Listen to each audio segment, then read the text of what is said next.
Franklin, perdón, él le puede levantar la mano o puede levantar su papelito y él lo va a recoger para traerlo acá con nosotros. Dios mediante podamos tener tiempo. Y sin más, pues vamos a empezar. Dice, a lo mejor usted se va a sentir identificado con alguna de las preguntas que vamos a tener acá. Gloria a Dios si es así, porque hoy va a tener la respuesta.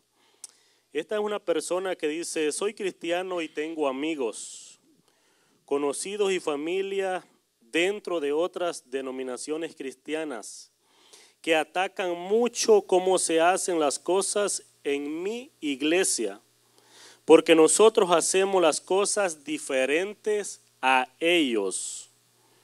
¿Cómo debo enfrentar esta situación? Amén. ¿Cuántos de ustedes, hermanos, tienen amigos o conocidos que no creen exactamente igual que ustedes en cuestiones del cristianismo? Quiero ver. Los que no están levantando la mano es porque todos sus amigos, familiares creen exactamente igual que usted. Levante la mano los que tienen familiares, conocidos, amigos, vecinos, compañeros de trabajo que en algunas doctrinas secundarias no están de acuerdo con usted. Veo que casi todos. Ok, gracias hermanos, gracias, bajen la mano. Es muy común, ¿verdad, hermanos? Que de repente te reúnes a comer con un familiar, con tu tío, con tu primo, y comenzamos a hablar del cristianismo y ellos también son cristianos, pero resulta que no creen igual que tú. Entonces muchas veces esas reuniones acaban ya no siendo reuniones familiares, sino casi discusiones teológicas, donde cada quien expresa su punto de vista y hay infinidad de posturas en algunas doctrinas que son secundarias. Personalmente yo tengo familia de carne y sangre que no creemos igual. O sea, creemos igual en las doctrinas de salvación, ¿verdad? Porque obviamente las doctrinas de salvación no son negociables. Si no las crees, básicamente no eres cristiano. O sea, son las doctrinas que te hacen cristiano. Pero con referencia a doctrinas secundarias no creemos igual, ¿sí? Por ejemplo, yo tengo familia que creen que los apóstoles siguen vigentes y desde mi punto de vista no siguen vigentes. Yo tengo familia que creen que una mujer puede ser pastora. Desde mi punto de vista, una mujer no puede ser pastora. Entonces yo sé que algunos están así como en shock. Ay, espérate, yo no sabía que el pastor creía esto. Ya ve, le digo, no creemos igual, pero no son doctrinas de salvación. No son doctrinas de las que dependa la salvación de nosotros los cristianos. ¿Cuál sería el consejo, hermanos, en este aspecto?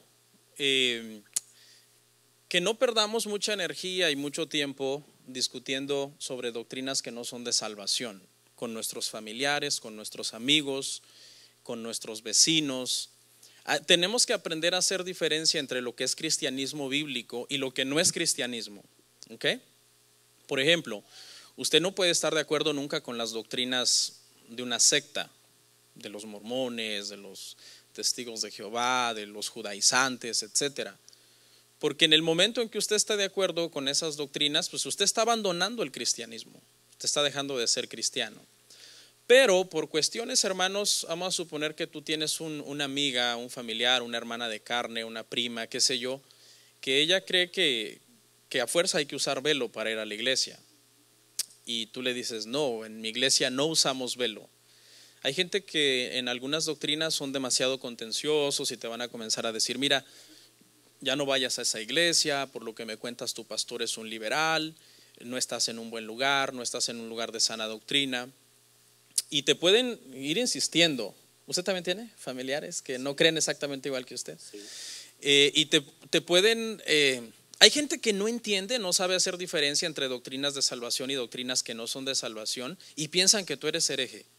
No, tú eres un hereje, tú vas a una iglesia demasiado liberal o demasiado, el otro extremo del liberalismo, ¿cuál es? Demasiado legalista. O sea, no saben que lo que tú estás tratando es de ser balanceado. Entonces hay veces que por cuestiones de música, por ejemplo, también se arma la guerra entre cristianos. Muchos cristianos dicen la única forma de alabanza es la que nosotros tenemos, debe de ser sin hacer mucho ruido, con un órgano bien suave, con una orquesta, sin este instrumento, sin el otro instrumento. Y no debe de ser música moderna, porque la música moderna no es de Dios. Pero tenemos que ser muy cuidadosos en eso, hermano, porque aún la música que hoy es antigua, la música cristiana, un día fue ¿qué? Un día fue moderna. Por ejemplo, un canto que se escribió hace 100 años, un canto cristiano, hoy es antiguo, pero hace 100 años era moderno, ¿verdad? Entonces necesitamos tener un criterio muy amplio en estas cuestiones. Hay cosas que no son negociables, hermano. ¿Quién me puede decir alguna doctrina no negociable? ¿Perdón? La salvación por gracia no es negociable. ¿Otra? ¿Quién es Cristo? No es negociable. La naturaleza de Cristo, la deidad de Cristo, la humanidad de Cristo. La Trinidad no es negociable. No es negociable. Tú no puedes ponerte a decirle a alguien, no, pues sí, ¿sabes qué? Está bien, tú no crees en la Trinidad y yo sí, somos hermanos en Cristo. No. Entonces debemos de tener mucho cuidado con eso. Yo voy a preparar una enseñanza sobre la Trinidad. Es una doctrina actualmente muy atacada. Yo estoy trabajando para dar una enseñanza completa. Ya lo di en el pasado, pero siempre es bueno ir actualizando y trayendo algo más fresco y más completo. Pero es muy común, hermanos. Es más, yo cuando doy temas delicados, como por ejemplo, yo di un tema acerca del pastorado de la mujer. ¿Cuántos aquí tienen dudas acerca del pastorado de la mujer? Es normal si usted tiene dudas. Si usted dice, no, es que yo todavía no me convenzo. Hay una prédica que yo di, se la recomiendo, está en YouTube, se llama Pastora o Hermana. Véala. Sin ningún prejuicio, usted va a ver los textos bíblicos, cómo se desarrolla el tema, y usted puede llegar a un entendimiento más claro de lo que es una doctrina. ¿Okay? ¿Qué más? Por cuestiones, hermano, por ejemplo, decía yo, el velo, la música, los códigos de vestimenta. Hay muchas iglesias que son demasiado estrictas en el código de vestimenta. Por ejemplo, si tú tienes un familiar que va a una iglesia que ha sido enseñado que tal prenda es del diablo y te va a preguntar, de hecho a mí hay gente que me llama, pastor, quiero ir a su iglesia, pero antes de ir quiero preguntarle una cosa, ¿usted prohíbe el pantalón en la mujer? Le digo, no, yo no lo prohíbo, entonces no puedo ir a su iglesia.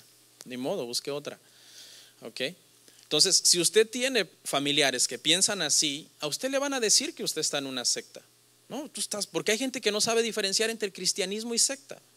No, tú estás en una secta, tu pastor es un hereje, vete de ahí, vete a buscar a otro lado. Entonces ahí es donde nosotros, hermanos, necesitamos tener conocimiento bíblico. Necesitamos tener conocimiento bíblico para que cuando un familiar, un amigo, qué sé yo, venga y nos trate de refutar, porque usted está en esta iglesia porque hasta cierto punto usted está de acuerdo con la doctrina. Si no, no tiene sentido. Entonces, si usted está de acuerdo con la doctrina, usted debe de aprender a defender la doctrina. Vamos a suponer que un día tú tienes un debate con un hermano de carne y sangre tuyo. Él dice que hay apóstoles y tú dices que no hay apóstoles más. ¿Se supone que él te debe de vapulear con la palabra y hacerte creer en los apóstoles? No, tú debes de estar bien adoctrinado y bien firme, bien informado bíblicamente para que tú lo convenzas a él de que él está errado y no él a ti te acabe convenciendo de que sí debes de creer en los apóstoles. Entonces debemos aprender a defender, hermanos, la doctrina que nosotros creemos. Aquí hay miembros de la iglesia que su mamá o su hermana o su tía o su abuelita es pastora. Entonces, ¿cómo vas a hablar de ese tema con tu familiar, por ejemplo? Si tú le dices, no, a la iglesia donde yo voy, el pastor dice que la mujer no puede pastorear, y es tu mamá o es tu tía o es una mujer muy entrañable, muy cercana a ti, puede crear un conflicto a nivel familiar.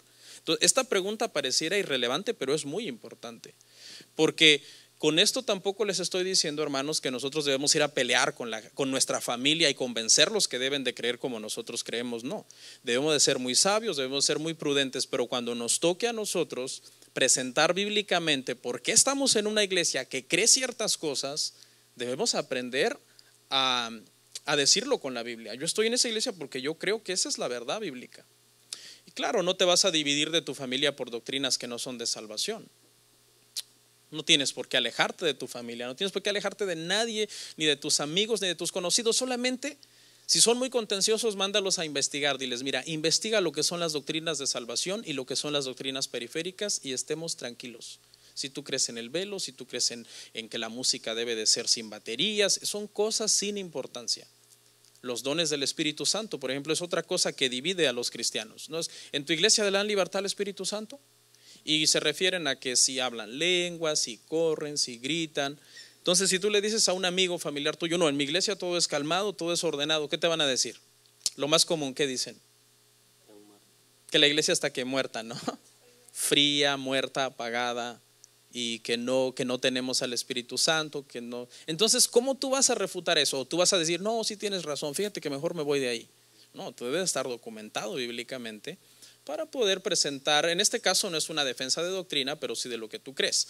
Ahora, en las cuestiones de salvación, sí debes de presentar, dice defensa, contender, Judas 3, ardientemente por la doctrina una vez dada a los santos. Por eso sí, pero por otras cosas viene acción de gracias. En lugar de estar muchas veces comiendo el pavo, estás contendiendo con tu tía, con tu primo, con tu abuela, porque creen diferente de ti, y es una pérdida de tiempo porque no son doctrinas por las cuales deberíamos de contender. ¿Sí? Así es. Pareciera, como usted dice, de que es una pregunta simple, pero no. Esto tiene dividido a familias Sí. por años, por tiempos, debido a que dicen, no, si tú no eres de la mía, pues no puede ser ni aún ni mi familiar. Casi Sí. es como lo católico, si tú no vienes a lo que yo creo, no eres ni mi hijo, no eres ni mi familiar, ni nada, lo tratan de borrar del mapa. Yo creo que algo, como usted dice, pastor, es de que nosotros debemos de tener bien claro las doctrinas en nuestra mente para poder refutar con mansedumbre, porque sucede otra cosa, de que a la hora de que nos reunimos la familia para compartir y salimos peleando, porque dicen, no, yo en lo que creo es en esto y yo en lo que creo es en esto, pero yo creo que una manera es de que nosotros guardemos la paz cuando nosotros empezamos a discutir, porque cuando ellos ven de que nosotros guardamos la paz, ellos van a ver algo diferente en nosotros. Y salir siempre en paz con nuestros familiares, si algo se acalora, si algo se pone muy fuerte. Pero yo creo que es importante saber la palabra de Dios, saber dónde nosotros estamos cimentados. Quiero hacer otro comentario antes de pasar a la otra pregunta. Y es que eso que usted dice tiene razón, porque muchas veces, o sea, cuando es gente que no es tu familia la que cree diferente de ti, no hay problema, no son tu familia. Pero cuando son tu familia, cuando es tu padre, cuando es tu madre, que son cristianos y te dicen, no, es que tú estás mal. Entonces ahí es donde muchas veces se gasta mucho tiempo en contiendas necias, no, es que los dones del Espíritu Santo deben de manifestarse así, que no sé qué, no, y entonces se arma la contienda. Entonces debemos de aprender nosotros a dirigir esas conversaciones. Nosotros debemos dirigir esas conversaciones a la paz, a decir, ¿sabes qué? ¿Tú eres cristiano? ¿Tú crees en esto? ¿Crees en la Trinidad? ¿Crees que la Biblia es infalible? ¿Crees que la salvación es por gracia? ¿Crees que Cristo es Dios? ¿Que Cristo es el Dios encarnado? ¿Crees que el Espíritu Santo es Dios? ¿Es una persona también? Y si te va contestando que sí a todas esas preguntas, entonces dile, no te preocupes, somos hermanos y las demás cosas son secundarias. Así es. Si quiere pasar las preguntas, hermano, ¿está bien? Algo debemos tener claro, que al mismo cielo vamos a ir todos. Sí, por el poder de la sangre del todos Señor. Los hijos de Dios. Todos los hijos de Dios. Ahorita van a pasar de este lado también. Alcen su mano si tienen alguna tarjeta del otro lado. Vamos a, si quieres, filtrelas, léalas y si no vamos a hablar de las estas. Okay, vamos a hacer la tercera mientras yo la segunda. Okay. Ok. Gracias, hermano. Gracias, hermano. Okay. Que Dios nos ayude. Hoy sí vinieron bien preguntones, hermano.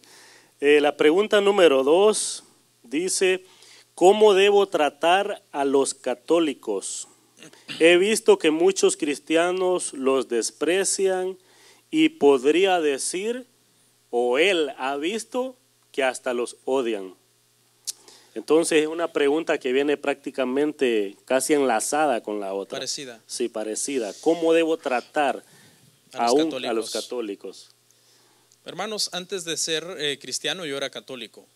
Si un cristiano amable, amoroso y sabio y prudente no me hubiera compartido el evangelio, pues quizás yo ya estaba en el plan de Dios, ¿no? Pero quizás mi llegada al evangelio hubiera sido de otra forma.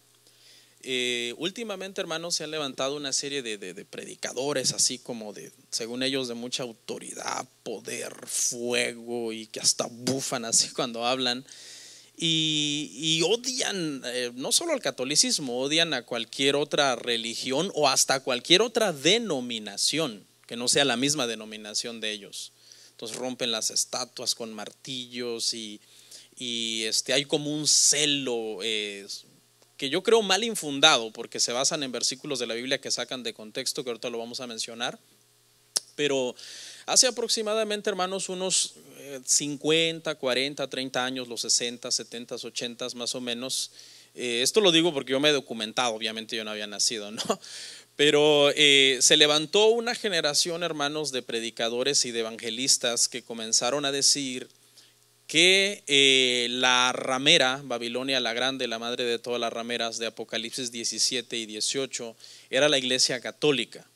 Obviamente porque este libro que escribe el apóstol Juan describe varias cosas que cuando tú las comparas con Roma se parecen. Cuando tú estás leyendo esos pasajes, si usted no los ha leído, léalos en su casa, Apocalipsis 17 y 18, y habla de la ramera, la madre de todas las abominaciones de la tierra, etcétera, y describe cosas que se viste de púrpura y que su cáliz de oro y que fornica con todos los reyes de la tierra, etcétera, etcétera. Entonces, algunos evangelistas de esa época, de hace unos 30, 40 años, bien intencionados, pero mal informados, comenzaron a decir que esa es la iglesia católica romana apostólica.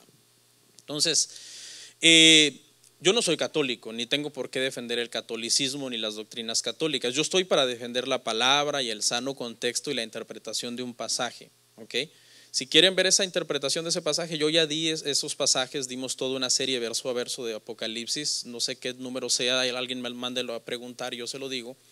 Pero cuando el apóstol Juan, hermanos, escribe esa parte del Apocalipsis o el libro del Apocalipsis entre el año 94 y el año 96 más o menos de nuestra era, la iglesia católica no existía, ¿ok? No existía para nada. Es cierto que algunas cosas que Juan describe ahí, si usted las compara con Roma, se parecen, pero Juan ni sabía que la iglesia católica iba a existir un día. Usted puede decir, bueno, Juan estaba profetizando. Bueno, está bien el argumento, pero si vamos a los versículos y nosotros analizamos el contexto histórico de los versículos, cuando Juan usa la palabra ramera para describir a un sistema de pecado que seduce, que engaña a la gente, y cuando se refiere a Babilonia como la gran ciudad, se refiere realmente a un gobierno. ¿Sí? No se refiere en sí a la iglesia católica romana. O sea, en la aplicación directa, la interpretación directa y sana del versículo no es que Apocalipsis 17 y 18 se refiere a Roma. En Roma la iglesia católica no existía, hermanos, ¿ok?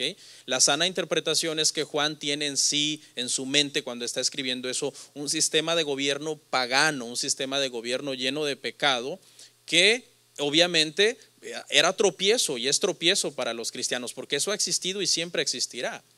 Cuando nosotros le damos una interpretación correcta a esos pasajes, actualmente, porque Apocalipsis tiene 3 interpretaciones, ¿no? Una que dice que todo ya sucedió, que todo lo que está escrito en Apocalipsis ya sucedió. Otra que dice que está sucediendo, ¿no? Y otra que dice que sucederá en el futuro, que es la famosa posición preterista, que nosotros la creemos, ¿no? Que habrá una tribulación, que habrá un anticristo en un futuro, que eso va a suceder en un futuro. Entonces, cuando Juan está hablando ahí, hermano, se refiere al gobierno del anticristo. Y si no me cree, vaya, estúdielo, investígalo. Se refiere al gobierno del anticristo. Es el gobierno del anticristo que será un solo gobierno que tratará de unir a todas las religiones del mundo, pero no se refiere a Roma. ¿Qué, hermanos? No se refiere a Roma. Mucha gente dice la ramera de Apocalipsis 17 y ve a los padres, a los cardenales y al papa y dice la ramera, pero realmente no es así, hermanos, ¿ok? Si usted quiere alegorizar y decir que sí es, está bien, su postura de usted. Yo no me voy a meter a decirle que no, yo le estoy diciendo lo que sanamente significa el versículo. Entonces, como usted comprenderá, hermanos, si esa es la interpretación de esos pasajes, y todos los cristianos comenzaron a creerlos, pues obviamente se desarrolló un odio tremendo contra el catolicismo. Entonces la pregunta es, hermano, ¿deberíamos odiar a los católicos? Yo creo que no, porque Jesús no enseñó eso. De hecho, Jesús dijo: amad a vuestros enemigos, orad por los que os persiguen, bendecid a los que os maldicen. O sea, no es doctrina de Cristo odiar. Nosotros no tenemos que odiar ni a los católicos, ni a los mormones, ni a los musulmanes, ni a nadie. Nosotros podemos refutar sus malas enseñanzas, sus doctrinas, sus prácticas con la Biblia y decir eso está mal, pero no podemos odiar a la gente, hermanos. Amén. Entonces, no se deje llevar tanto, hermanos, por eso esos pastores. Hay muchos pastores, hermanos, yo sé que ustedes los oyen porque ustedes los comparten, que no tienen buena doctrina, hermanos. Lo siento, aunque usted diga, no, pero es que es muy famoso. No importa que sea muy famoso, no tienen buena doctrina. Su doctrina es demasiado rajatabla. Si yo digo que sí es y punto, y no respetan realmente lo que dice la Biblia a la hora de que nosotros interpretemos un versículo. Entonces, hermanos, ¿cómo debemos tratar a los católicos? ¿Deberíamos odiarlos? ¿Deberíamos, cada vez que usted ve a un católico en la calle o a un familiar católico, decirle: arrepiéntete, hijo del diablo, adorador de muñecos, seguidor del Papa? Porque eso es lo que enseñan esos pastores que están muy de moda. ¿Es eso bíblico? No, eso no es bíblico. Esa es una doctrina llena de celo farisaico, sin fundamento bíblico. Si tú tienes un familiar católico, un amigo católico, ámalo, ora por él, compártele el evangelio. No estoy diciendo que seas ecuménico y que abraces y creas todo lo que él cree, no, pero realmente debes de ser la diferencia. Debemos de quitarnos eso, hermano, de ser tan legalistas. Eso déjelo, hermano, para un recién convertido. ¿Okay? Que se vuelven legalistas, que todo es pecado, cuando un católico, por lo general, los enemigos más grandes del catolicismo son los excatólicos recién convertidos al cristianismo. Se quieren alejar tanto de Roma, no quieren identificarse con nada de Roma, que comienzan a atacar a Roma, de donde ellos salieron. Entonces, eso déjelo para un recién convertido, pero usted que tiene años en el cristianismo, nosotros, hermano, debemos orar y bendecir a todas las personas y hablarles el evangelio. Amén. Eso es lo que nosotros tenemos que hacer en ese sentido. Si quiere, vamos a alguna pregunta. Sí, de las. Vamos a una pregunta de las que nos dieron acá. ¿Qué se le puede contestar a una persona que dice que nosotros los cristianos decimos que ya no estamos bajo la ley, si nosotros los gentiles nunca estuvimos bajo la ley? Ok. Ahorita, hermanos, bueno, ahorita desde siempre, desde el siglo I, el movimiento judaizante nos acusa a los gentiles de que nosotros no tenemos ley, porque la ley no nos fue dada a nosotros. Entonces, muchas veces cuando nosotros estamos en Cristo y nosotros decimos esta frase que es bíblica, no estamos bajo la ley, porque Pablo dijo, no estamos bajo la ley, ¿no? Entonces, estas personas nos acusan de lo siguiente, dicen: ¿por qué tú dices que tú no estás bajo la ley si tú nunca estuviste bajo la ley? O sea, nunca has estado, porque para muchos judaizantes el cristianismo es algo pagano. Ellos nos ven a nosotros prácticamente como paganos, como perdidos, ciegos que estamos camino al infierno. Pero hablando, hermano, yo con algunas personas que creen en esto, yo le pregunté una vez a alguien, le digo: entonces nosotros ¿bajo qué ley estamos? Porque usted dice que la Biblia no es nuestra y que la ley no es nuestra. Entonces estas personas creen que los gentiles estamos bajo las 7 leyes de Noé. No sé si alguien ha oído hablar de eso. Para muchos me imagino que es nuevo, las 7 leyes de Noé, que no matarás, etcétera. Algunas que no me las sé en realidad, pero eso no es bíblico. Cuando alguien te diga que tú estás bajo las 7 leyes de Noé porque tú eres gentil y que la ley no te fue dada a ti, tú dile: enséñamelo en la Biblia. ¿Dónde está eso? Eso no está en la Biblia. ¿Okay? Nosotros, hermano, antes de venir a Cristo estábamos condenados por la ley. Condenados, ¿por qué? Porque nadie la puede cumplir. El día que conozcas a alguien que te dice que cumple la ley, estás frente a un mentiroso en potencia. ¿Okay? Cuando nosotros, hermano, antes de que viniéramos nosotros a Cristo, nosotros estábamos condenados por la ley. ¿Qué fue lo que vino a hacer Cristo? Cristo vino a redimirnos de esa maldición, de esa condenación. ¿Okay? No porque la ley sea mala, no porque la ley sea una maldición, sino porque nosotros no la podemos cumplir. Entonces nosotros estamos bajo una ley superior. ¿Cuál es esa ley? La ley de Cristo. ¿Por qué? ¿Por qué necesitamos la ley de Cristo? Porque Pablo dice que la ley que habita en nuestros miembros, en nuestro cuerpo, es la ley del pecado.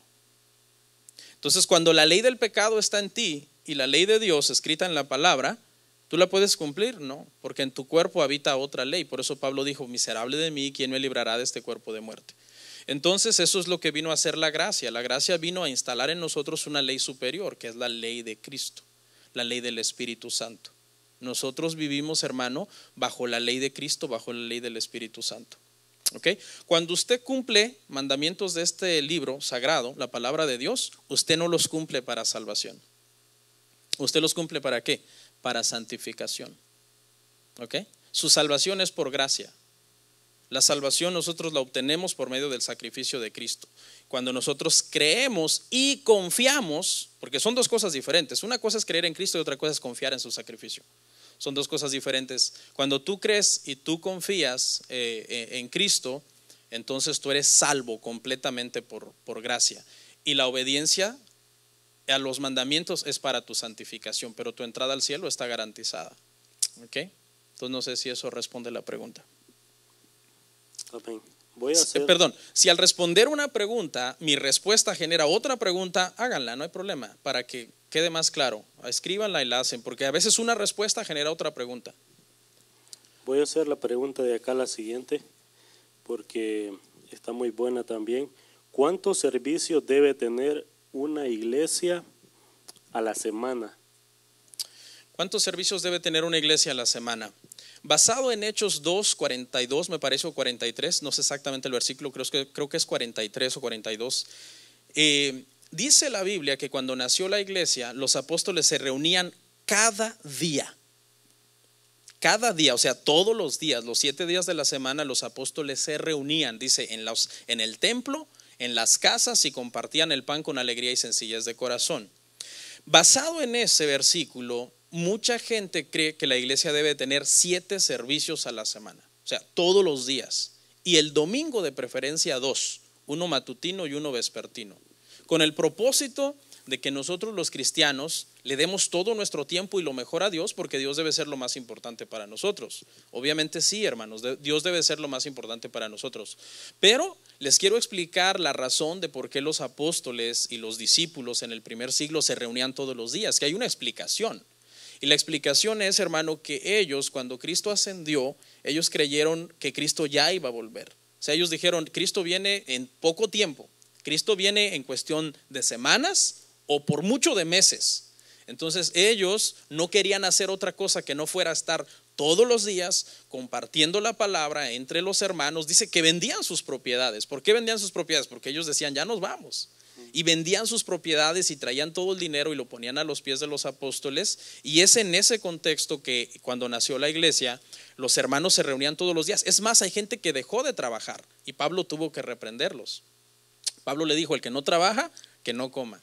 Porque había mucha gente que, creyendo que Cristo ya venía la siguiente semana, un mes, 15 días, dejaron de trabajar y comenzaron a hacer una carga para los demás hermanos. ¿Okay? Entonces, hermanos, ¿cuándo se debe reunir una iglesia o cuántas veces a la semana se debe reunir una iglesia? No está estipulado en la Biblia.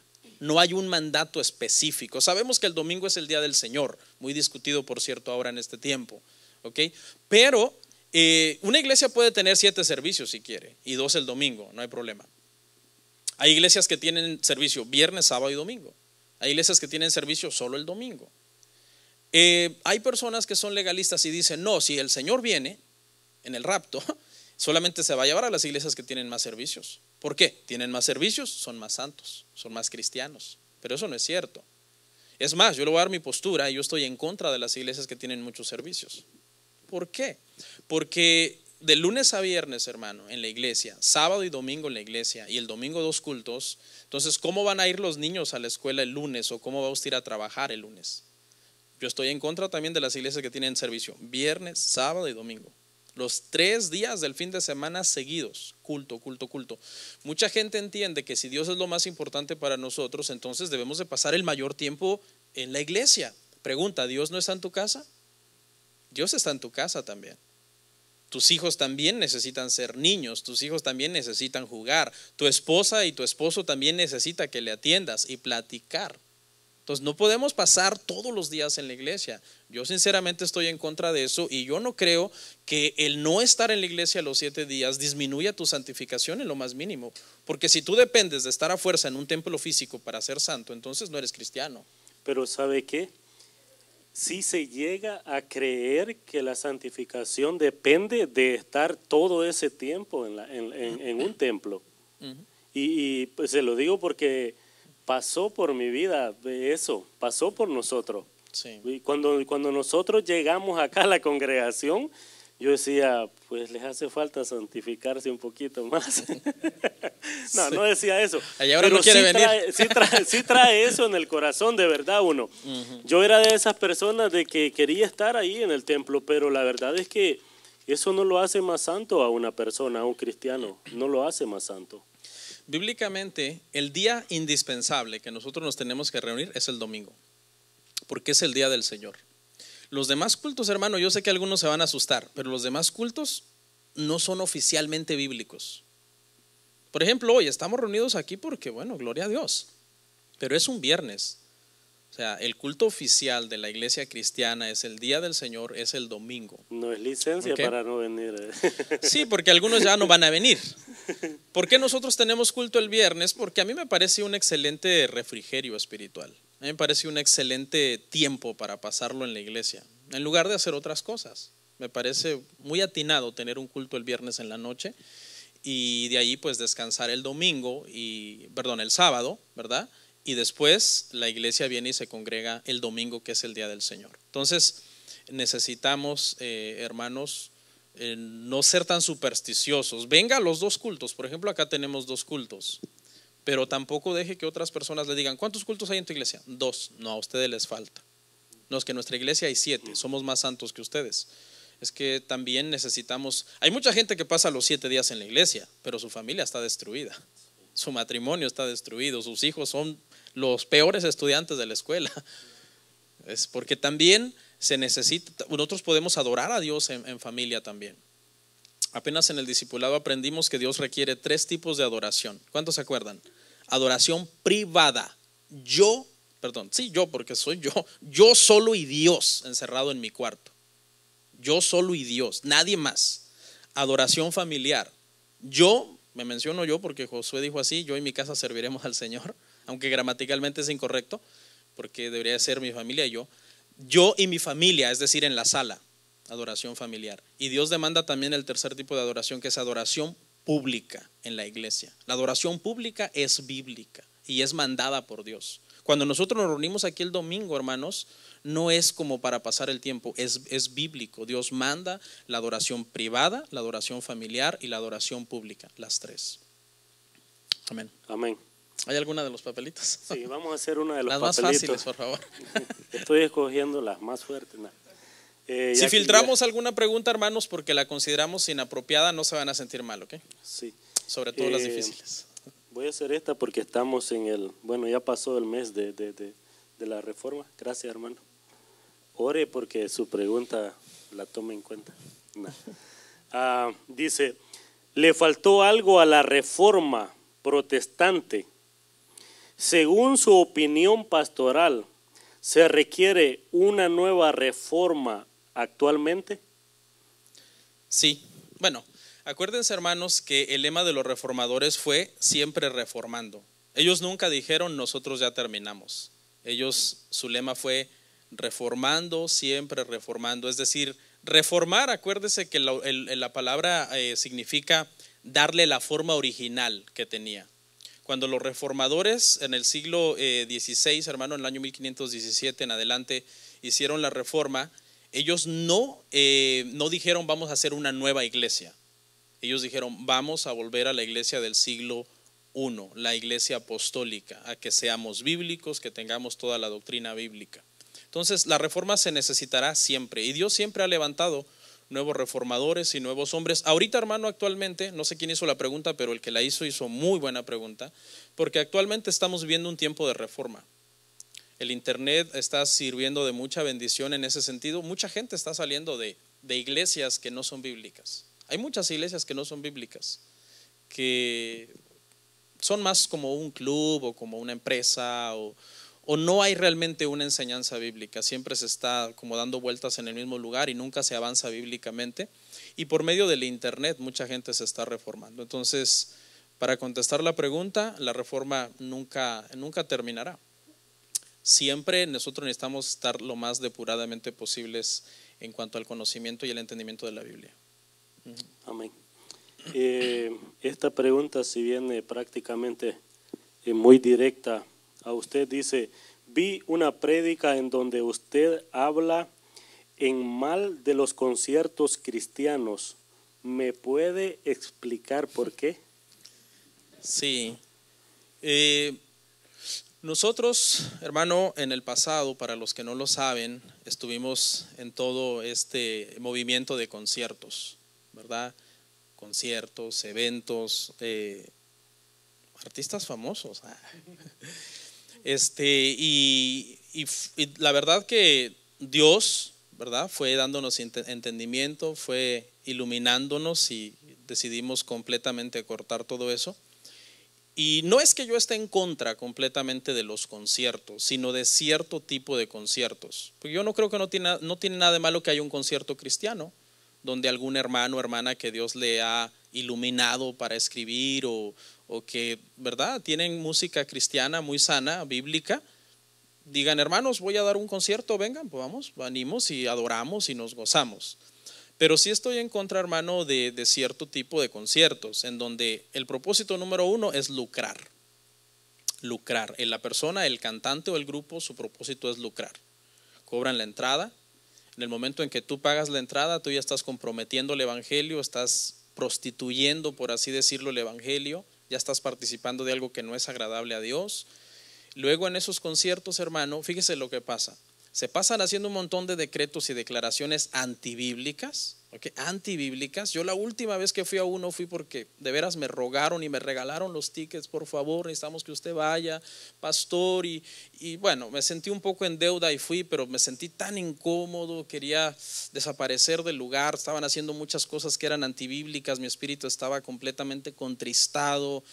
Y un anciano me acompañó y sufrimos como 1 hora y media. Y luego, hermano, en esos conciertos, después de que se dicen un montón de cosas que no son bíblicas, ¿sabe qué se hace? Se llama a la gente a venir a aceptar a Cristo sin evangelio. O sea, ellos creen que porque la gente se emocionó y lloró porque ellos cantaron bonito, ya se deben de convertir al evangelio. Esas son un montón de conversiones falsas de mucha gente que pasa emocionada enfrente, llorando porque el canto lo tocó. Pero mi Biblia dice, hermano, que la fe viene por el oír por la palabra de Dios. Entonces, esa es la razón por la que yo estoy en contra. Yo no voy a conciertos cristianos, hermano, que cobran la entrada, o que yo sé que el propósito es lucrar, o que el propósito, aquí en Georgia, aquí en este estado, yo no sé usted, pero yo estoy harto de los eventos cristianos. Harto de los eventos cristianos. Una de eventos que hay aquí en esta ciudad, hermano, yo respeto si usted tiene otra postura, por la pregunta yo la estoy respondiendo desde mi punto de vista. ¿Por qué algunas veces yo me expreso en mal de estos eventos y de estos conciertos? No es de todos. Yo creo que sí hay hermanos que de verdad lo hacen para la gloria de Dios, no es por lucro. Dios los bendice, pero esa no era la intención de ellos, ese no era el propósito de ellos. Dios los bendice porque quizás grabar un CD, yo no le veo nada de malo. Grabar un CD, hacer videos, hacer un concierto, no tiene nada de malo. El problema es la intención. ¿Cuál es la intención detrás de eso? Hay gente que se le ve a leguas, hermano, que su intención no es glorificar a Dios. No es glorificar a Dios. Yo se lo digo yo, hermano, he tenido un poco de roce con gente así. Y luego te dicen: no, es que voy a estar ahí, pastor, téngame también ahí. Le digo: no lo vamos a tener. Porque quieren llenar una agenda, porque una agenda llena es más dinero, hermanos. Entonces, no es algo de salvación. Si a usted le gustan los conciertos, si usted quiere ir, si a usted le gusta pagar, ir a estos eventos, oír un montón de cosas que no son bíblicas, yo le podría mencionar 2 grupos que yo creo hacen un evento cristiano y que dicen cosas bíblicas. 2 grupos, y ni siquiera son grupos famosos que usted conoce. Pero de ahí en fuera, si usted me menciona: pastor, ¿qué opina de fulano? Los más famosos, si usted me los mencionara ahorita, que no lo vamos a hacer por ética, ¿qué opina de fulano? ¿Qué opina de sutano, de mengano? Yo le diría: están llenos de cosas antibíblicas. Las canciones cristianas ahora, hermano, ya no se sabe si son cristianas o si son románticas. ¿Sí o no? ¿Sí o no, hermanos? Es la verdad. Tú ya no sabes si están dirigidas a Jesús porque no lo mencionan o a una mujer. ¿Ok? Luego el otro tipo de música cristiana, hermano, que es la música cristiana que se usa pero más para hacer guerra espiritual. No sé si saben de qué estoy hablando. Que no es en sí adoración, no es de exaltar a Cristo, su sacrificio, exaltar el evangelio, la palabra, sino que son cantos que hablan de guerra, de que tú debes arrebatar, de que tú debes atar, de que tú debes correr, gritar y todos esos cantos, hermano, pueden ser muy bonitos y muy emocionales, pero no tienen nada de bíblico. Entonces, esa es mi postura, espero la respeten y si alguien tiene problema, pues podemos hablar ya en privado. Amén. El hermano me trae de las redes, nos están haciendo una pregunta y dice, Dios les bendiga, quisiera saber si Isaías 53:4 se refiere a que no podemos ser enfermos. Aquí lo tengo, si ¿Se gusta, léalo? Okay. Ciertamente llevó él nuestras enfermedades y sufrió nuestros dolores, y nosotros le tuvimos por azotado, por herido de Dios y abatido. Sí. Isaías 53, todo este pasaje habla de los sufrimientos de Jesús, y Jesús vino a hacer una obra a la cruz del Calvario, la más importante de todas, la salvación de nuestras almas. ¿Ok? Si nosotros leemos el contexto, hermano, de este pasaje, todo lo que está hablando ahí acerca de que Jesús vino a sanarnos, que Jesús dice por su llaga fuimos nosotros sanados, por sus heridas fuimos curados, etcétera. La aplicación directa del versículo no se refiere necesariamente a una sanidad física. ¿Okay? Se refiere a la sanidad de la peor enfermedad que existe en esta tierra, que es la enfermedad del pecado. ¿Okay? Un día lo vamos a explicar con detalle y en el contexto usted va a ver cómo en realidad, hermano, todo lo que menciona ahí se refiere a cosas espirituales y no necesariamente a cosas físicas. Pero oremos a Dios, si alguien está enfermo, ore a Dios por sanidad, pídale a Dios, pero no le diga como mucha gente dice, es que ahí está escrito que por tu llaga yo soy sanado y yo exijo, demando mi sanidad, porque eso ya es agredir ese pasaje que no se refiere en realidad a eso. ¿Okay? Porque acuérdese que cuando Jesús, hermano, vino, Él sanó a algunos, pero no sanó a todos. Entonces debemos de entender eso. Si eso fuera literal, Jesús no hubiera dejado a ningún enfermo. Sin embargo, hubo enfermos que él no sanó. Entonces no puede ser algo literal. Dice la palabra que el siguiente día estaban esperando a Jesús, muchos enfermos, muchas personas que necesitaban. Y Jesús le dijo a los 12, vámonos porque me es necesario ir a predicar. Si no, ahí los hubiese sanado. Pero no es malo orar. Yo creo que es bueno pedir sabiduría a Dios aún para orar. Los discípulos dijeron, enséñanos a orar. Porque yo estaba escuchando un canto y empieza supuestamente a hacer declaración para sanidad y dice, no Señor, no, nosotros no creemos que tú nos des un no por lo que estamos pidiendo. O no sea, aceptamos un no por respuesta. Un no por respuesta. Y yo digo, wow, ¿cuándo el barro le va a decir al creador, hazme de esta manera o no me hagas así? Por eso que nosotros debemos de tener sabiduría para pedirle a Dios de todo lo que nosotros tenemos, porque, o sea, la palabra de Dios dice que pidamos y que Él nos va a dar, pero Él es soberano y eso nosotros lo tenemos que saber. Amén. Entonces voy a hacer esta pregunta que está muy similar a una que está acá en el papelito que dice, ¿cuánta santificación se necesita para ser salvo? ¿Cuánta santificación? ¿Qué es santificación? ¿Qué es ser santo? La palabra santo, hermanos, en el original significa apartado, separado, para Dios. Nosotros vamos a morir en un proceso de santificación, es decir, apartándonos para Dios, pero no en una santidad terminada. ¿Okay? Entonces, en los niveles de santificación, todos vamos a morir aquí en un diferente nivel de santificación. ¿Okay? No es que todos vamos a morir con el mismo nivel de santificación.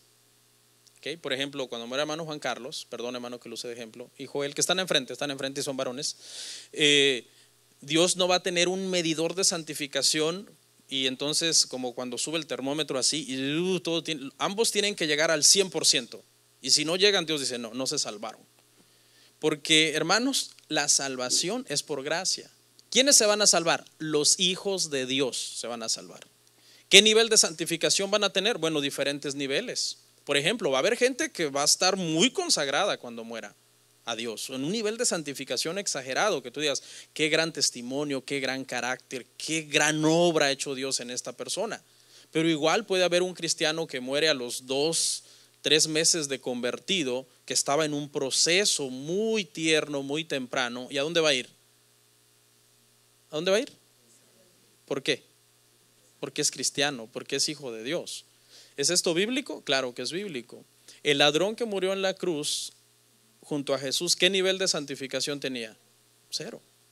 Prácticamente estaba recién nacido y murió, y el Señor le dijo, tú estarás conmigo hoy en el paraíso. Ahora, no entienda esto como que yo le estoy diciendo no se santifique. No, los hijos de Dios debemos aborrecer el pecado y apartarnos para Dios en santificación. Pero la salvación no es para el que sea más santo solamente. Por ejemplo, dije que moría Juan Carlos y Joel, y cuando ambos mueran, vamos a suponer que uno de los dos tiene más santidad. ¿Solamente él va a entrar al cielo y el otro no? No, porque es que ambos son hijos de Dios. Entonces, le decía yo hace un rato, hermanos, que la obediencia a los mandamientos no es para salvación. No es para salvación. La obediencia a los mandamientos es para santificación. Y vamos a obedecer la palabra. Y eso obviamente, hermano, algo que usted debe entender es que allá en el cielo va a haber ¿qué? Más recompensas para quién. Para el que obedece más la palabra. ¿Ok? Eso es algo que debemos entender, porque todos los cristianos vamos a ir al juicio del trono al tribunal de Cristo, 2 Corintios 5. Los cristianos vamos a ir al tribunal de Cristo, pero ya somos salvos y vamos a recibir, dice, según lo que hayamos hecho mientras estábamos en el cuerpo, pero se refiere a recompensas, no a castigo, porque los hijos de Dios no hay más castigo para nosotros, Romanos 8:1. Ahora pues ninguna condenación hay para los que están en Cristo. Entonces, ¿qué vamos a recibir después de ser salvos? Recompensas, unos más, otros menos. Entonces, por eso es importante la santificación. Pero que nadie te engañe que porque él es más santo, porque él obedece más, él sí es salvo. La salvación es por gracia. Amén. Amén. Desde el momento que nosotros estamos santificándonos para salvación, es por obra. La salvación es por gracia. Por gracia. Amén. Esta pregunta dice, he visto en los años que llevo de cristiano a muchos cristianos que cuidan su testimonio con otros cristianos, pero con los del mundo no les importa, y así todos sus amigos son del mundo.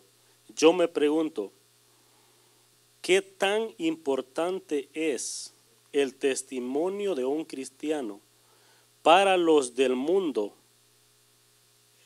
si tengo esta condición? La Biblia dice que nosotros debemos ser luz en la oscuridad. Dice que nosotros, por medio de nuestras buenas obras, los demás deben de glorificar a Dios.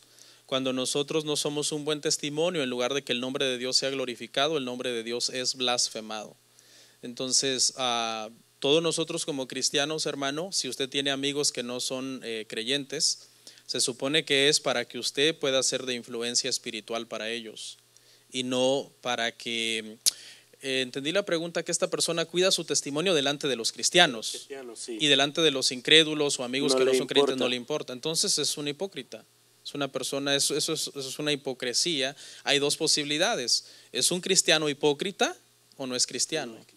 ¿No? Porque un cristiano puede caer en hipocresía. El mismo Pedro y Bernabé dice que fueron arrastrados por la hipocresía, Gálatas 2. Pero igual también hay un alto riesgo de que en una de esas no es cristiano. Entonces este es el típico de que si la reunión es con hermanos, usa un lenguaje cristiano. Bendiciones, hermanos, ¿cómo están? Vamos a comer carne asada, etcétera, etcétera.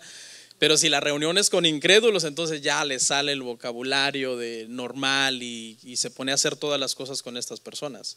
Entonces eso realmente es un mal testimonio.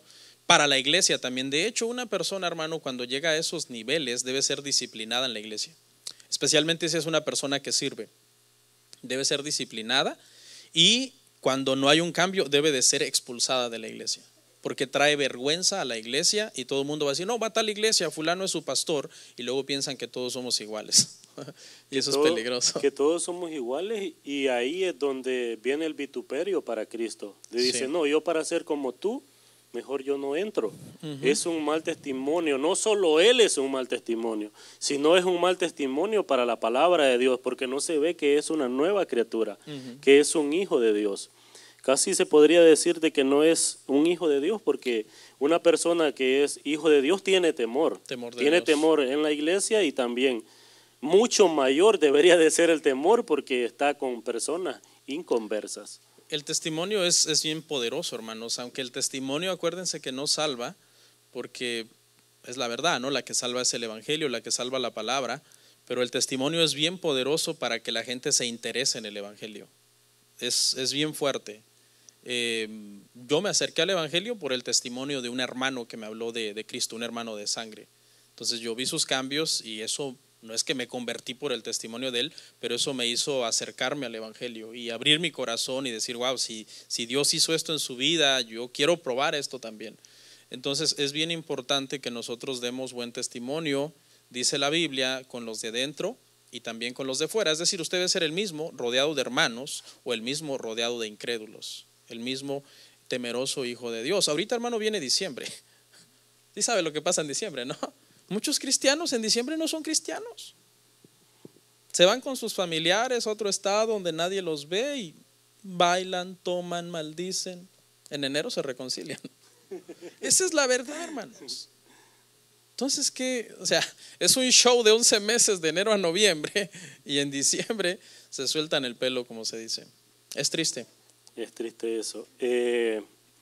Voy a hacer esta pregunta de que se ha hecho de acá de nosotros, que en sí yo creo que es una muy buena pregunta, porque hay muchas mujeres que se preguntan esto acá, y yo pienso que en muchos lugares también, porque de la iglesia donde yo vengo no le permitían a la mujer hacer esto. ¿Es malo que una mujer se maquille? Hubiéramos saltado esa, hombre. Bueno, tengo otra. Sí. Hermanos y hermanas, mexicanos y mexicanas. Hermanos, la Biblia es bien clara en algo. La Biblia es bien clara en que la mujer debe de ser modesta y decorosa. Esas son las dos palabras que usa la Biblia. La Biblia no usa prendas de ropa, la Biblia no habla de maquillaje, no habla de aretes. Hay unos versículos ahí en Isaías 2, un capítulo, que lo sacan de contexto los legalistas y dicen que porque las israelitas se vestían de una forma, hermano, bien elegante, con joyeles en la nariz y bien hermosas, y entonces por el pecado Dios les dice que las va a llevar en cautiverio y que les van a ser quitados sus frascos de perfume y sus peinados y sus joyeles de la nariz, obviamente porque van a ir en cautiverio y van a ser tratadas mal. Mucha gente entiende que ese pasaje es un pasaje para aplicárselo a las cristianas de la iglesia. La realidad es que no, ¿okay? Algunos dicen que Jezabel se pintaba los ojos con antimonio y que una de las razones por la que, se acuerda que los perros se la comieron, pero no se comieron las manos, y dice que según ellos la conjetura es que las manos no se las comieron los perros porque tenía las uñas pintadas. Entonces todos esos argumentos los usan en contra del maquillaje, de la pintura. Yo le voy a ser sincero, hermano, la Biblia dice que la mujer debe de ser decorosa y ordenada, ¿okay? O sea, la mujer debe ubicarse, debe de vestirse decentemente en cuestión de ropa, ¿okay? Decentemente, sin mostrar de más en cuestión de ropa.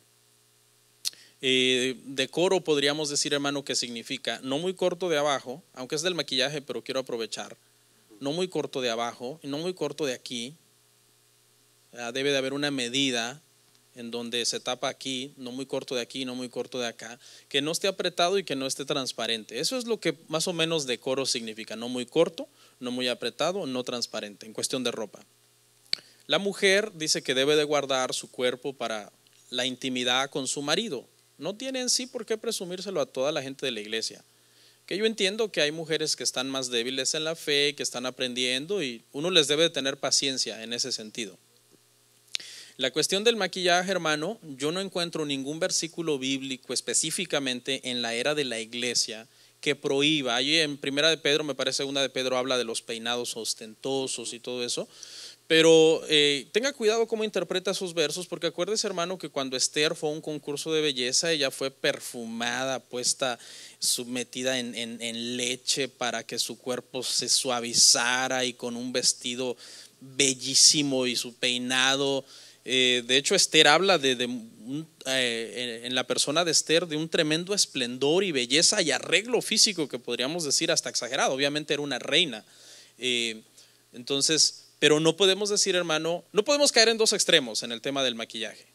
No podemos decir, hermano, que el maquillaje es pecado porque no hay un versículo que lo respalde, pero tampoco podemos decir que las mujeres, hermano, deben exagerar a la hora de arreglarse. ¿Ok? Caer en un exceso en donde ya, hermano, es demasiada pintura, donde ya es una exageración, hermano, a la hora de arreglarse. Y ahí ya yo sí estoy en contra de eso. Obviamente uno tiene que ser balanceado, hermano. Yo creo que la mujer puede usar lo básico: crema, desodorante, perfume.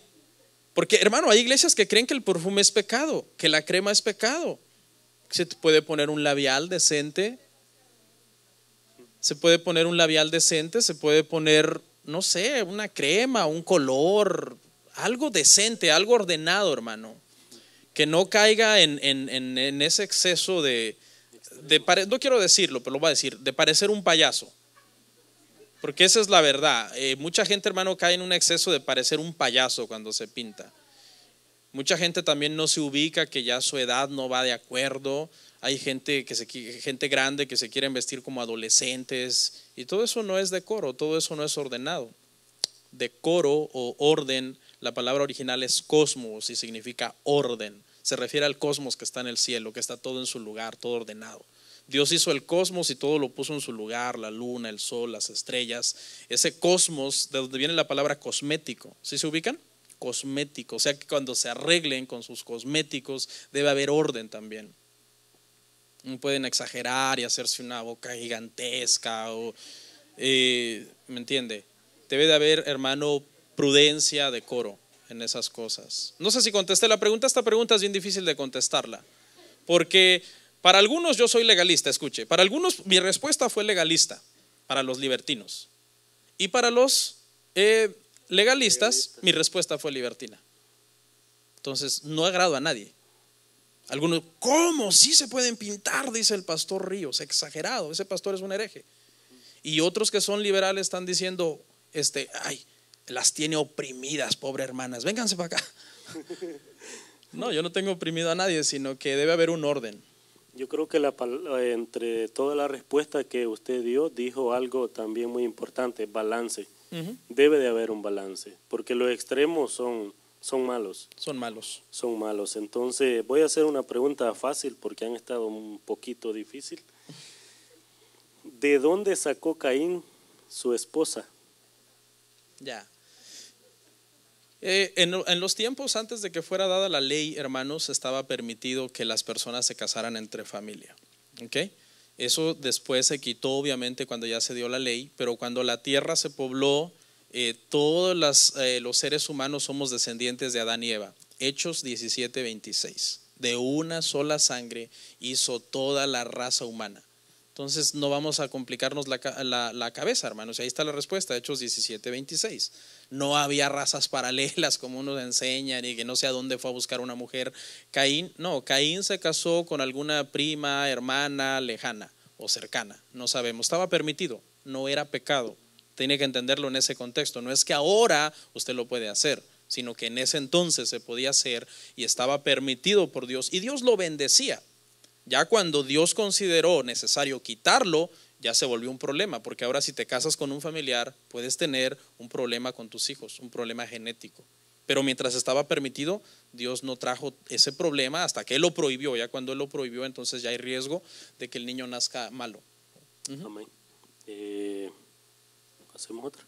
Sí, quiero añadir acá de que Adán y Eva tuvieron muchos hijos, hermanos. Es que mucha gente dice, Adán tuvo a Caín, Abel, a Set, y los demás, es que tuvieron muchos hijos. Adán vivió 930 años. ¿Un hijo por año? Y acuérdese, cuando su hijo mayor tenía 30 y ya se podía casar con una hermana, él empezó a tener hijos también. La multiplicación fue exagerada. Quiero ver. Sí, hagamos otra. ¿Cómo están, hermanos? ¿Están bien? Los adolescentes andan bien lejos y tenemos que esperar como hasta medianoche. Pero vamos a hacer otra y el que se tenga que ir, pues ni modo, lo entendemos. Ok. ¿Dónde se encuentra el arca del pacto? Una pregunta muy recurrente. ¿Puede leer Jeremías 3:16? Yo creo que no voy a ocupar el iPad, fue la última pregunta. Busquen Jeremías 3:16. Esta es una pregunta muy recurrente. Y quiero que la veamos en la Biblia porque así de una vez por todas ya no la estamos preguntando más. Jeremías 3:16. Jeremías 3:16.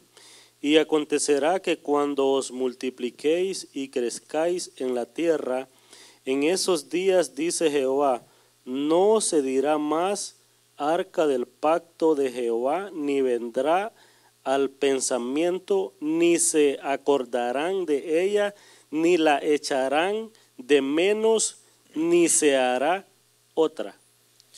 Muchas veces nosotros especulamos con temas difíciles y a veces ignoramos que en la Biblia está la respuesta. Por ejemplo, acerca de dónde está el arca del pacto, hay un debate tremendo en las redes sociales. Si usted pone en YouTube dónde está el arca del pacto, le salen un montón de teorías. Que en una de las cruzadas Roma se la llevó y que está en el Vaticano, en uno de los sótanos del Vaticano. Otros dicen que la reina de Saba, cuando fue a visitar a Salomón, se enamoraron y ella salió embarazada, y que después ella regresó a Etiopía, que es donde ella era, y tuvo un hijo. A los 20 años ese hijo regresó a conocer a Salomón, estuvo con Salomón un año, y que cuando se regresó a Etiopía se robó el arca del pacto. De hecho, en Etiopía esa creencia es antigua, y hasta la fecha en Etiopía ellos dicen ser los que tienen el arca del pacto. Y en todas las capillas e iglesias tienen una réplica del arca, diciendo que en algún lugar ellos tienen la original escondida. Otros creen que Dios la desapareció, otros creen que en alguna de esas guerras, cuando eran llevados cautivos, quedó por ahí enterrada en algún lugar. Pero la respuesta está allí en Jeremías 3:16. Dios intencionalmente provocó que el arca del pacto, hermanos, desapareciera completamente. Ya no está el arca del pacto más en la tierra. Ahí lo dice claramente, dice que no se acordarán de ella, no se volverá a hacer otra igual, ni se dirá más arca del pacto. Tenemos que entender por qué. Uno se preguntaría por qué, y yo creo, hermano, que todo en la Biblia apuntaba a la venida de Cristo. Y esos eran elementos, hermano, con un peso religioso tan grande para Israel, que si hoy existieran serían adorados. Usted dice, no, ¿cómo cree, pastor? Vaya a la Biblia e investigue qué hacían los israelitas con la serpiente de bronce. La serpiente de bronce que Moisés levantó en el desierto para que cuando eran mordidos por las serpientes la miraran. ¿Qué hacían con ella? Dice que la comenzaron a adorar. Y fue un rey, no me acuerdo, no sé si fue Josías, uno de los reyes que la mandó destruir. ¿Okay? Entonces, hermanos, si el arca del pacto existiera actualmente, ¿qué había dentro del arca del pacto? Había tres cosas. Había maná, había la vara de Aarón que reverdeció, y las dos tablas de la ley, las tablas de la ley. Entonces imagina, son elementos tan importantes que si hoy existieran físicamente, todo mundo adoraría esos elementos. Y aquí también habla, hermano, de cómo Dios de alguna forma permitió, porque mucha gente hace mucho énfasis en las tablas de la ley, ¿sí o no? Las tablas de la ley, las tablas de la ley. ¿Y qué hizo Dios con las tablas de la ley? Las quitó, las desapareció. ¿Por qué? Porque ahora la ley de Dios, hermanos, está escrita en nuestros corazones. Ahí es donde está escrita la ley de Dios. ¿Ok? Entonces, de esto nosotros podemos ya por fin llegar a una conclusión, hermanos, y dejar de preguntarnos dónde está el arca del pacto. El arca del pacto no la destruyó Roma, no la destruyó Etiopía, no la destruyeron los cruzados. El arca del pacto la desapareció Dios. para que todo mundo nos centráramos en adorar y bendecir a la máxima revelación de Dios, que es Jesús. No sé si hay otra. Porque... Sí, tengo otra pregunta acá. Dice, ¿por qué la Biblia registra la genealogía de Jesús humanamente hablando así? De Jesús humanamente hablando, si Jesús fue engendrado por el Espíritu Santo. Jesús fue engendrado por el Espíritu Santo, pero obviamente, hermanos, él tuvo una madre biológica y un padrastro. ¿Okay? La Biblia registra ambas genealogías. En Mateo está la genealogía de José, que aunque no era biológicamente el padre de Jesús, José era descendiente de David. Y en Lucas está la genealogía de María, que ella sí por sangre obviamente era descendiente de David e influyó biológicamente en Jesús. Entonces, aunque Jesús es engendrado por el Espíritu Santo, hijo de Dios directamente, estaba profetizado, hermanos, que tenía que ser de la descendencia de David, porque el Señor hizo ese pacto. De hecho se le conoce como el pacto davídico, donde Dios le prometió a David que de su descendencia iba a levantar un rey que se iba a sentar en el trono para siempre. Y no se refería a Salomón, se refería a Jesucristo, que es el Rey de Reyes y Señor de Señores. De hecho, David entendió eso muy bien cuando él proféticamente dice que le dijo el Señor a mi Señor: siéntate a mi diestra hasta que ponga a tus enemigos por estrado de tus pies.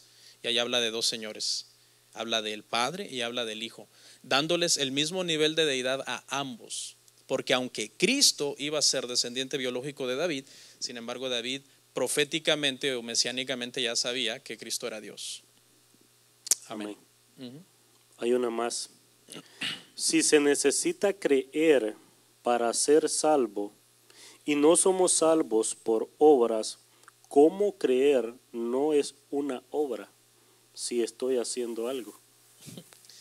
Exactamente. Creer no es una obra.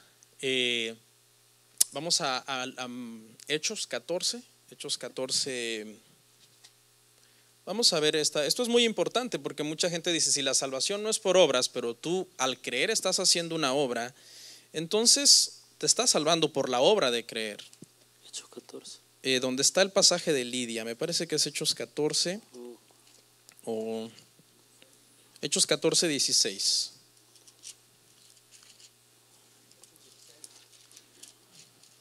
Hechos 16, 14.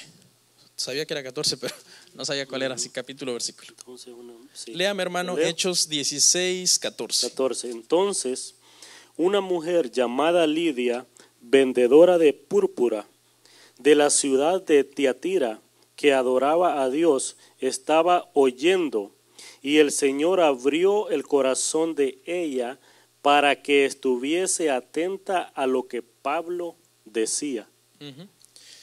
Nosotros creemos, pero creemos porque Dios nos da esa posibilidad de creer. O sea, todos los que estaban con Lidia oyendo, todos oyeron, pero el corazón que fue abierto fue el de Lidia, porque Dios abrió su corazón. Entonces, por eso es que esto está de acuerdo completamente con Efesios 2, 8 y 9, porque dice: por gracia sois salvos, y esto no de vosotros, pues es un don de Dios, no por obras para que nadie se gloríe. Entonces, creer en sí no es una obra mía personal, es algo que Dios inicia. En la teología se le conoce como monergismo. La salvación es algo que es una obra del Espíritu Santo. ¿Okay? O sea, monergismo quiere decir una sola fuerza trabajando con un fin. La santificación es algo sinérgico que ya tiene que ver con lo que Dios hace y lo que yo hago. La santificación sí, nosotros trabajamos, ¿okay? Pero la salvación no, el único que trabaja es Dios. Por eso Lidia creyó, porque Dios abrió su corazón. Si Dios no lo hubiera abierto, una persona puede venir aquí y oír miles de sermones. ¿Y sabe cuándo va a rendirse a Cristo? Cuando Dios abra su corazón. O sea que aún creer no es una obra nuestra. Amén. Amén. Esa era la última. Bueno, vamos a orar.